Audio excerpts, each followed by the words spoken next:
오늘 말씀의 제목은 복음에 대한 10가지 질문 형식으로 설교할 거예요. 질문 형식으로. 단답 형식으로 할 거니까 이렇게 오래 하지 않고 오늘 성만찬이기 때문에 시간을 잘 조절해서 해야 될 것 같고요. 먼저 우리가 서론으로 기독교에는 3가지 절기가 있죠. 어떤 걸까요? 첫째가 성탄절 있죠.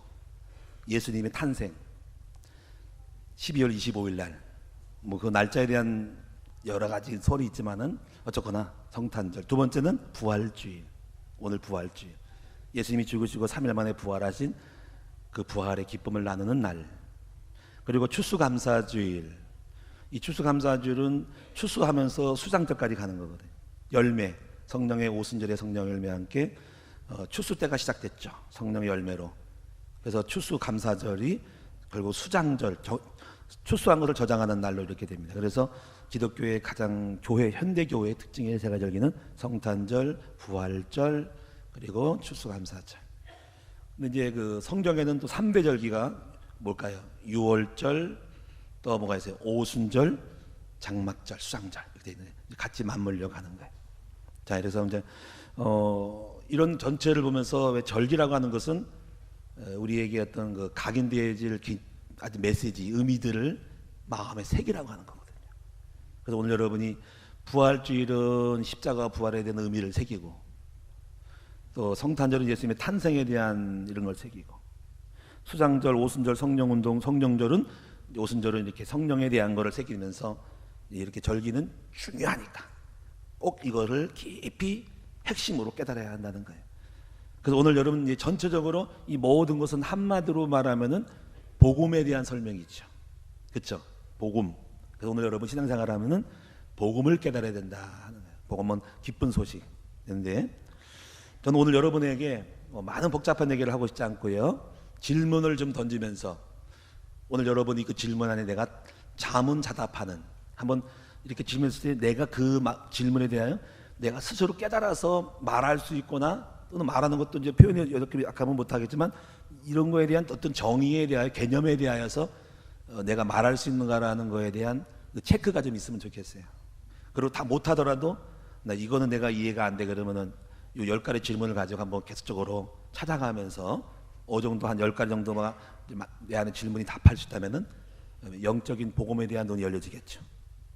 그래서 오늘 10가지 질문을 좀 잘 모르겠다라도 그냥 넘어가면 되는 거예요. 그러나 이런 질문이 꼭 있어야 되겠다, 기본적으로. 그래서 우리는 이 시간에 질문을 한번 10가지를 한번 다 같이 읽어본 다음에 하나씩 풀어가도록 하겠습니다. 여러분 이제 가지고 계신 주보를 보시면은 설교가 나와요. 그래서 저는 항상 주일 설교할 때는 그 주의 설교를 주보에 기록하니까 그렇게 보시면 되겠습니다. 자, 한번 다 펴보셨어요? 자, 첫 번째 문제는 뭐냐면 질문이 이겁니다. 자, 문제 많은 세상, 그랬죠? 이 땅의 근본 문제는 무엇인가라는 거예요. 여기에 이제 문제에 대한 정의가 있고 여러분 철학을 갖고 있어요, 신앙생활 할 때. 두 번째는요, 우리가 오늘 부활절이니까 예수님이 왜 죽으시고 부활했는가라는 그 질문에 대한 답을 할 줄 알아야 돼요. 죽으신 부활이 어떤 의미가 있냐는 거예요. 세 번째, 그리스도라는 뜻은 무엇인가라는 질문에 대하여 명확하게 논리적으로 영적으로 답을 할 수 있어야 돼요. 그 다음에 이제 네 번째, 성령님이 오셨다 그래서 보혜사 성령 오셨다, 성령이 오셨네. 그래서 성령은 왜 오셨는가? 그리고 우리는 왜 성령님을 받으라고 했는가? 예루살렘을 떠나지 말고 할 때 성령의 역할은 뭐고 구원받은 백성의 성령은 어떤 의미가 있는가라는 그 관계성, 상관성에 대해서 여기에 답을 할 수가 있어야 돼요. 그러면 이제 이렇게 해서 결국은 이제 전체로 성령이 오시고 예수 오셔서 구원이 이루어지는데, 그럼 구원이 뭐냐라는 이런 질문도 정리를 하고 있어야 돼요. 그러면 이제 여섯 번째는, 그러면 구원받았으니까 구원받은 나는 어떤 존재이고 어떤 축복을 받았는지에 대한 이 축복에 대한 확신과 축복의 내용을 알고 가야 돼요. 그럼 일곱 번째는 구원받은 나는 어떻게 살아야 되는가라는, 이제 구원받은 백성으로서 아직도 문제가 많고 있는데 어떻게 신앙생활을 해야 되는지에 대한 이야기를 성경의 몇 가지 비유를 통해서 배워가면서 신앙의 방법의 원리를 날마다 회복해 가셔야 돼요. 여덟 번째, 왜 우리는 전도자가 되어야 하는가? 아니, 전도는 은사가 아닌가? 목사님이나 전도사가 하지 목사님은 맨날 우리 모든 성도가 전도자가 돼야 한다고 하는데 뭐 전도자가 돼서 부려먹으려고 그러는가라는 것이 아니라 왜 그런지에 대한 이유를 아셔야 돼요.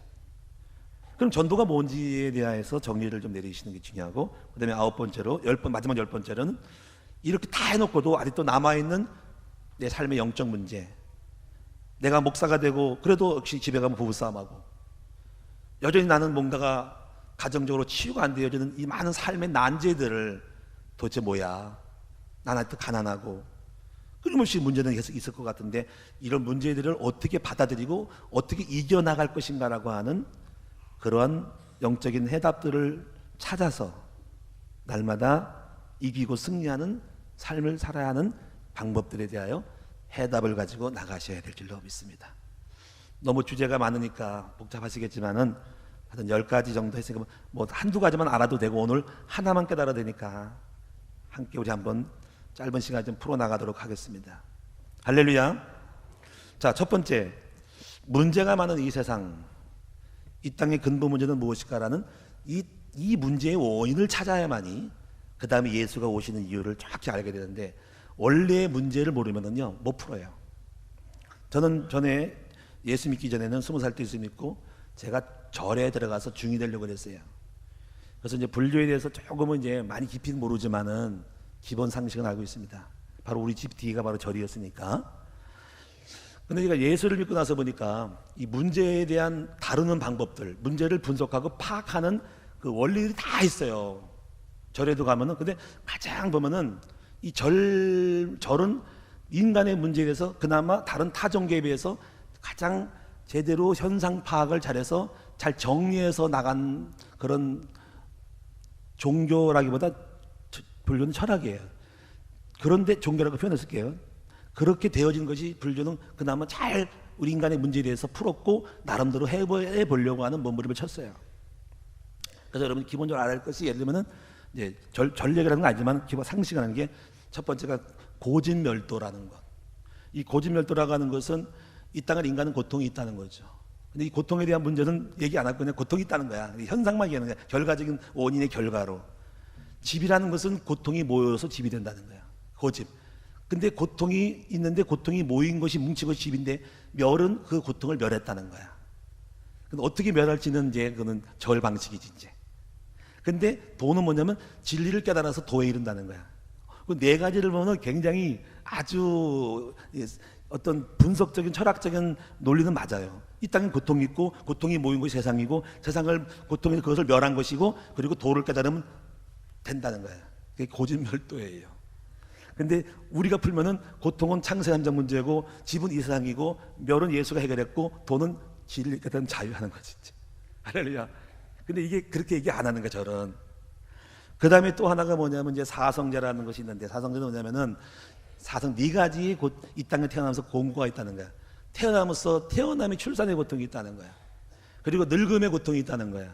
늙고 나서 늙음의 고통이라는 거야. 그리고 이 땅에 병이 있다는 거야. 이 세 가지죠. 네 번째가 죽음에 대한 고통이 있다는 거야. 이게 사성제라는 거지. 사성제. 이제 팔정도라는 말은 이제 바르게 여덟 가지를 이제 제대로 잡아야 한다는 거지. 그 잡는 것이 능력이 없으면 못 잡는데, 어떤 그렇게 정답을 말해서 바르게 말해야 되고, 바른 업을 해야 되고, 바른 생각해야 되고, 뭐 정사, 정업, 정자로 가는 8가지가 있어. 어떤 간에 발라야 된다는 거죠. 다 좋은 얘기예요. 그렇죠? 그래서 이 땅에는 고해의 바다라 그러고, 그래서 이것을 벗어나는 길은 워낙 이 땅의 인간은 자아가 욕심이 많고 정욕이 많기 때문에 항상 고통이 있다니까는 이 땅의 고통을 벗어나려면 다 떠나야 한다는 거지. 소유와 가지고 있다는 것은 우리에게 고통이 되고 시기와 질투가 있다는 거죠. 그래서 그럼 이걸 갖지 말아야 되는 거지. 그래서 이걸 해결하는 방법은 무소유지. 무소유. 그래서 이제 스님들께서 안 가지시려고 완전히 미신 거죠. 왜 밀었을까요? 머리카락 하나도 가지면 안 되니까. 근데 어느 날 또 내일 아침 보니까 머리가 자라니까 이 소유라는 끊을 수가 없죠. 또 밀어야 되죠. 그럼 다 안 가져도 바람이 하나 있는 건 소유가 아닐까요? 그렇죠. 그거다 대처성은 또 결혼하고 아기를 낳으니까 또 역시 고해의 바닷속에 욕심과 그런 욕망의 속에 들어가니까 번뇌를 이길 수가 없죠. 그래서 그게 이제 불교의 원리예요. 그러니까 불교는 정확히 말하면은 나타나는 현상에 대한 풀이를 잘한 거예요. 그러나 인간의 고통의 원리를, 원죄의 문제를 해결할 수는 없어요. 말해주지도 않아요. 그래서 오직 성경에서만 고통의 문제를 말하고 있습니다. 여러분, 우리는 창세기 1장과 2장과 3장을 주의해야 돼요. 하나님이 인간을 만들 때 이렇게 만들었어요. 하나님이 형상으로 만들고, 그리고 생육, 번성, 정복, 다스리라고 한 거예요. 그런데 이거 생은요, 바로 생은 낳는 건데, 결국 이 처음부터 인간은 욕망을 갖는 거예요. 성적 욕망을 갖는 거예요. 이 성적인 욕망이라는 것은 이제 우리에게 필요한 거예요. 그 다음에 이제 번성이라는 것은 우리가 어떤 욕망이에요. 어떤 얻고자 하는 번성에 대한 어떤 찾는 거예요. 이것도 인간이 주는 기본적인 어떤 가치예요. 그리고 생육, 번성, 정복은 소유예요. 하나님 인간에게 소유를 주셨어요. 근데 여기서부터 문제가 오는 거예요. 이 소유와 관련된 문제, 그 다음에 뭔가를 얻고자 하는 열망에 대한 그런 문제들, 그리고 이제 성적인 문제들이 이제 주셨는데, 이것이 이제 타락하는 거죠. 그리고 이제 생육, 번성, 정복, 다스려야 한다는 것은, 다스리는 것은 지혜거든요. 다스리는 것은 권위예요. 리더가 되는 건데, 여기서 오는 문제가 있어요. 근데 그래서 여기에 대해서 컨트롤 타워를 만드는 거죠. 생육, 번성, 정복을 그렇게 줘야만이 인간이 인간 되는 거예요. 생이 없고 번성, 정복이 없는 인간은 무에서 그냥 가만히 있는 거예요. 낳지도 않고 번성도 안 하고 하면 이 땅의 인간은 지구상에 그냥 한 점이 그냥 점으로 있는 것뿐인 거기 때문에, 인간이 인간 되려면 생육, 번성, 정복이라는 거를 그러한 어떤 그 인간 자체 DNA에 주신 거예요. 근데 그 자체를 컨트롤을 할 수 있도록 하는 기준이 바로 선악과라는 거예요. 그리고 그 선악과 안에서 생육, 번성, 정복, 자, 성적인 거, 번성, 욕심과 소유와 정복과 다스림의 권위가 있을 때, 그 권위를 다스리시는 하나의 컨트롤 타워, 하나의 중간 자기 자신을 다스리는 어느 선까지 레벨을 지키는 기준이 선악과예요. 그리고 그때만이 하나님의 형상이 머물게 되는 거죠. 그렇죠. 이것이 이제 우리가 불교에서는 이제 그 다음에 이야기, 타락한 이야기를 하고 있는 거고, 우리는 창세기 3장에서만 이 땅의 인간의 근본적인 이 출발점에 대해서 말씀하고 있는 거예요. 근데 이 아담과 하와가 불행하게도 자기의 선을 넘었죠. 그러니까 선악과를 따먹었다고 하는 것은, 이것은 바로 생육, 번성, 정복이라는 것에 대하여 오버페이스를 한 거예요. 그 기준이 하나의 레벨이 라인이 넘어가는 순간, 선을 넘는 순간 이미 그것은 생육, 번성, 정복이 넘어간 거예요. 그래서 그때에서 선을 안 넘어갈 때만 주님이 함께 있는데, 그 넘어감으로 말미암아 주님의 영이 떠난 거죠. 그래서 어떻게 보면 인간의 문제가 하나 떠났다는 문제는 어떤 현상적으로 맞지만, 사실 더 근본적으로 인간의 자신의 주신 생육, 번성, 정복이라는 인간의 주신 본성에 대한 이탈이죠. 그 이탈이 선악과를 따본 거고, 결국 그래서 하나님이 떠난 거예요. 그때부터 인간에게는 끊임없는 고통이 오기 시작한 거예요. 자, 그러면 우리가 좀 참고로 넘을 것은, 생육은 성욕이고, 번성은 욕망이고, 정복은 소유예요. 지배는, 다스린다는 것은 지배고 권위인데요, 이게 선을 넘었을 때는 성욕은 바람 피는 걸로 가고, 욕망은 뭐죠? 탐욕은 시기와 질투로 이기비로 가는 거고, 소유하는 것은 서로 뺏고 싸움으로 전쟁하면서 나가는까지 가는 거예요. 이 땅에 그래서 인간의 문제가 이렇게 많은 거고, 다스린다는 지배라고 하는 것은 잘 다스려야 되는데, 이게 넘어서면 교만함으로 인간의 권위로 하나님을 버리게 되면서 인간은 신의 쪽으로 가기 때문에, 바로 이 이탈, 선의 레벨이 인간의 온갖 이 땅에 존재하는 문제의 모든 발상이 여기서 오는 거예요. 이 현상에서 절에서는 인간은 욕망이 많어, 절제해야 돼, 탐욕이 많아서 끊어야 된다고 이렇게 현상학으로 얘기하지만은, 인간의 이 선을 넘어섰던 근본적인 문제는 다르지 않는 거예요.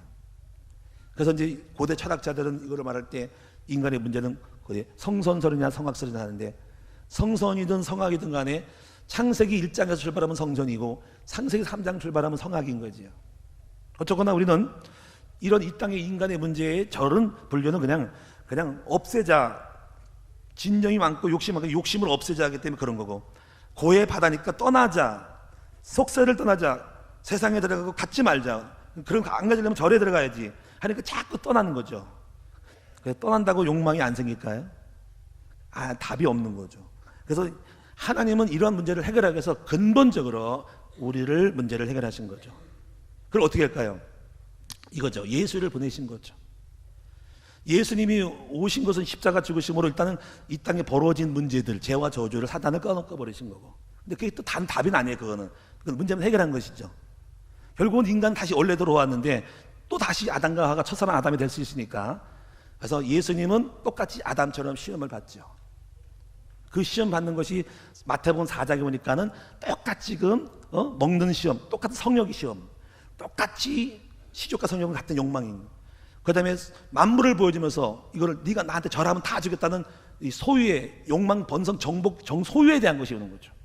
하나님 아들이거든 뛰어내리라. 이거는 너의 지혜와 권위와 다스림에 대한 거를 욕망을 딱 던져주면서 첫사람 아담은 실패했고 둘째 아담은 이거를 뛰어넘고 거기에 말려들지 않고 범죄를 안 하면서 자기를 지키면서 소유를 안 가지면서 욕망에 안 잡히면서 자기를 선악과를 시덤이라는 선악과를 이기셨죠. 그래서 첫사람 아담은 어떻게 되세요? 패배했고 둘째 아담인 예수는 어떻게 되세요? 이기셨죠. 할렐루야. 그래서 그 이기신 예수가 우리 속에 들어와서 그 예수로 말미암아 이기는 거예요. 할렐루야.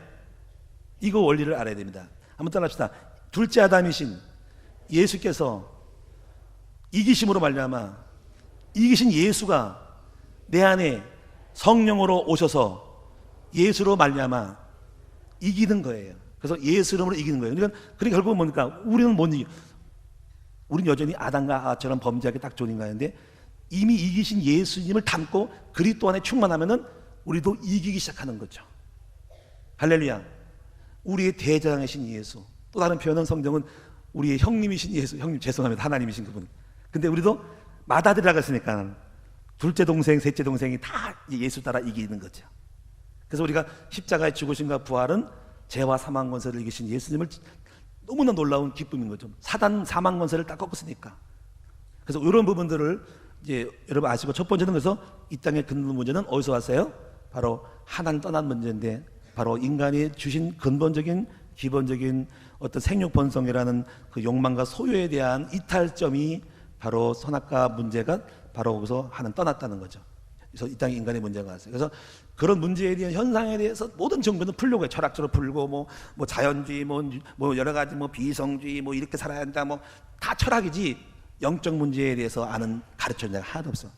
할렐루야. 그래서 이제 두 번째 부분은 예수님이 왜 이 땅에 오셨는가? 뭐 간단히 말하면은 십자가 죽으신 것은 죄와 저주를 해주신 거고 부활하신 것은 사단의 권세를 꺾으신 거예요. 할렐루야. 그래서 성경은 사단을 꺾었다는 말도 있지만 이렇게 말하죠. 마귀엘을 멸했다는 말인데 마귀엘이 뭐예요? 마귀엘은 죄를 지으면 죽이는 건데 그 권세를 가는 게 마귀인데 죄와 저주가 해결됐으니까 없으니까 사단 마귀가 우리를 공격할 빌미가 없지. 할렐루야. 만약에 여러분이 예배드려서 죄를 지면 경찰관이 혹시 당신 잡아가려고 여러분이 잡아가려고 대기하고 있는데 죄가 있으면 거기에 혐의를 걸고 여러분 형벌을 주기 위해서 하는 거죠. 근데 죄가 없어 그러면 그 경찰관은 우리가 무효하고 아무런 우리가 관계없는 사람이 된 거죠.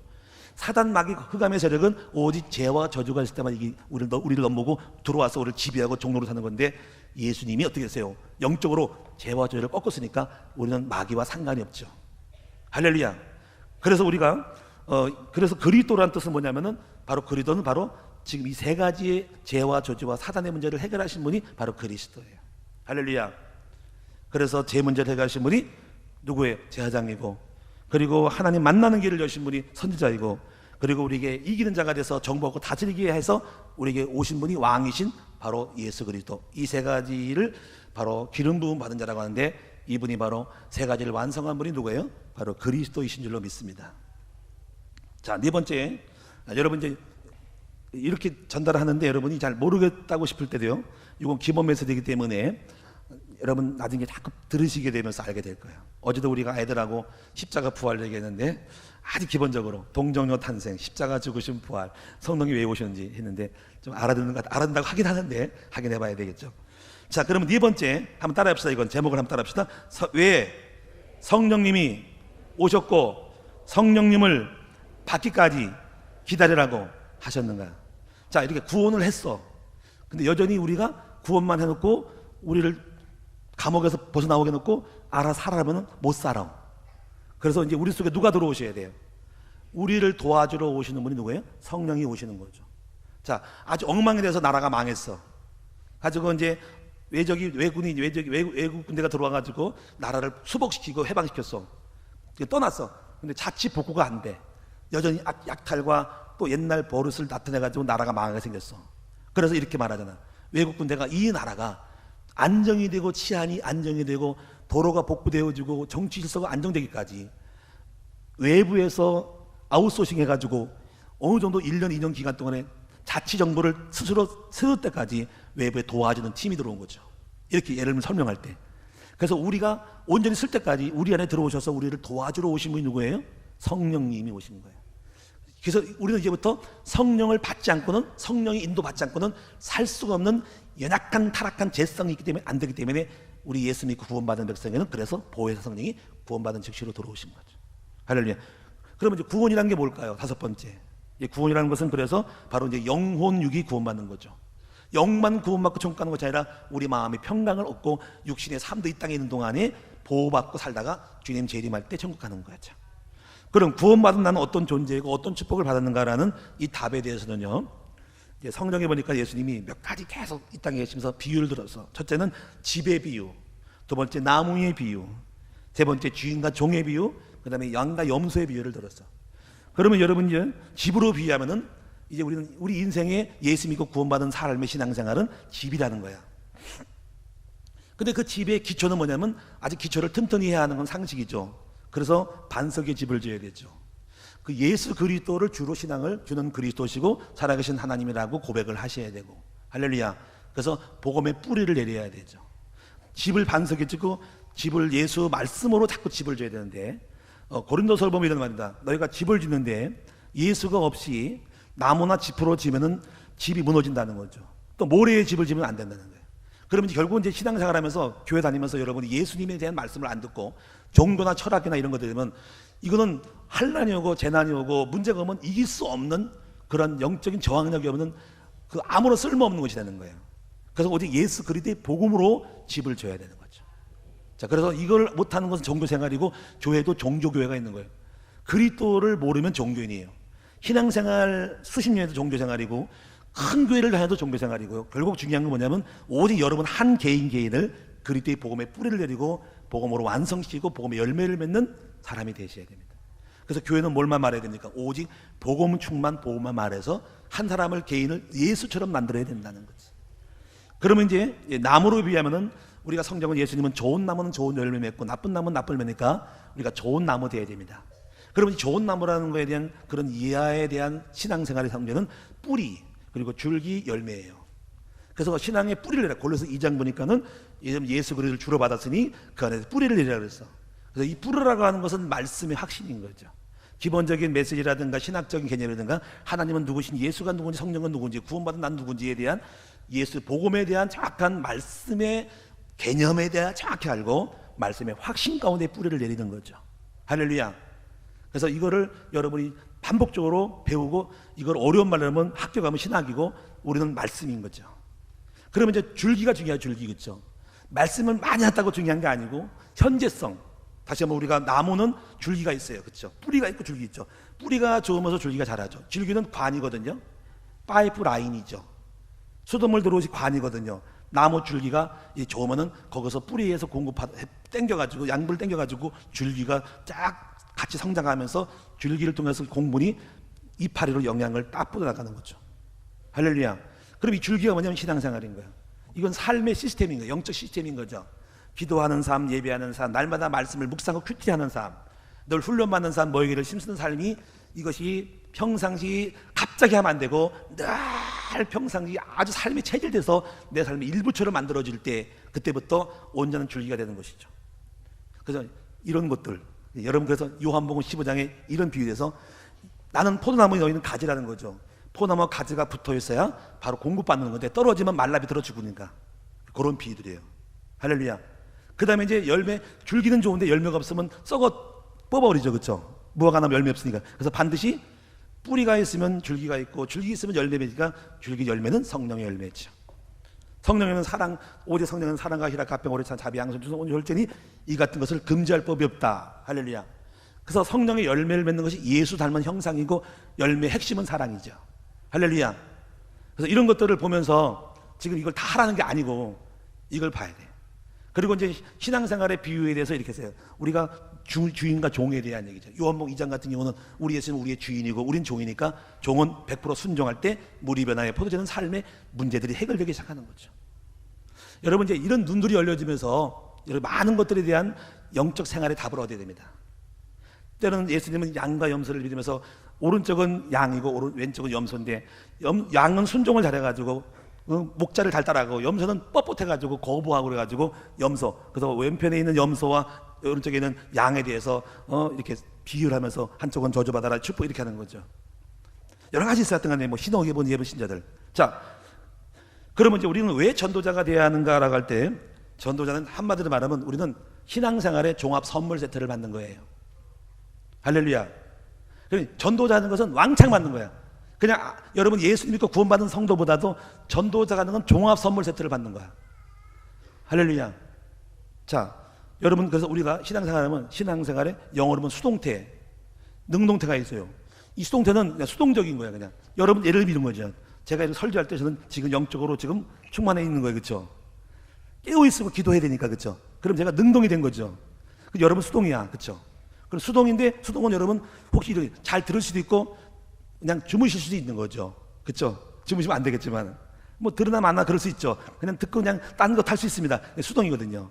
그럼 전도자가 하는 것은 능동이 되는 거죠. 능동은 여러분이요 그런 시간을 만들어주면은 여러분이 그 일주일에 한 번이라도 말씀을 전하고 그리고 목자가 돼서 사역을 한다면은 그 시간만큼은 그 앞뒤로 여러분 능동적으로 기도해야 되고 예배드리기 때문에 그것이 바로 여러분이 사는 거죠.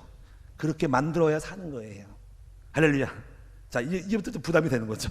그러나 여튼 간에 한번 따라합시다. 내가 살려면 능동적으로 사역자가 돼야 된다는. 그래서 이 전도라는 것은 무조건 나가는 게 아니라 하나님의 영혼을 섬기는 사람으로 능동적으로 시작할 때 믿음이 그때부터 아주 활력이 넘치고 아주 뭐랄까 적의 우위를 점하고 적진의 우위를 점하고 고지를 점는 것을 주도권을 가지고 살아가는 거예요. 할렐루야.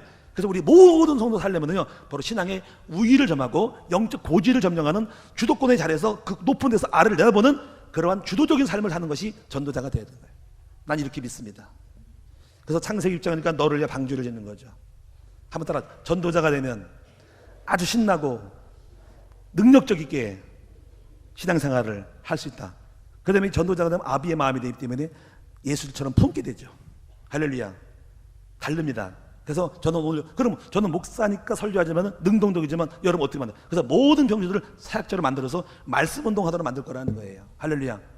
그러면 이제 그걸 좀 도와주기 위해서 우리가 훈련이 있단 말이에요. 오늘 저녁에도 훈련이 있어요. 2년제 신학교가 있단 말이에요. 우리 교회. 이 훈련 속에서 알고 들어오시란 말이죠. 할렐루야. 그럼 오늘 되어지면 삶의 몸이 되면 여러분 능동적으로 전도자가 되어서 막 세상을 점령하고 막 리더자가 되는 삶으로 다 가는 거예요. 할렐루야. 요한복음 17장 2절에 보니까는 예수님이 이런 기도를 해. 대장의 기도가 나오는데 뭐냐면 하나님 아버지여 모든 만민을 나에게 붙이심을 감사합니다. 그 만민을 붙이심을 하면 아버지가 나에게 건설을 주심을 감사하다 그랬어. 그래서 예수님을 저복을 전하니까는 하늘 권세 땅의 권세를 필요한 물자를 다 주니까 물질 축복 필요하면 다 주고 지혜 주고 능력 주고 다 주는 거예요. 9번째 전도란 뭘까? 전도라는 것은 은사가 아니고 모든 성도들이 이렇게 하나님의 영을 제대로 체험하면 나타나는 증거가 있어요.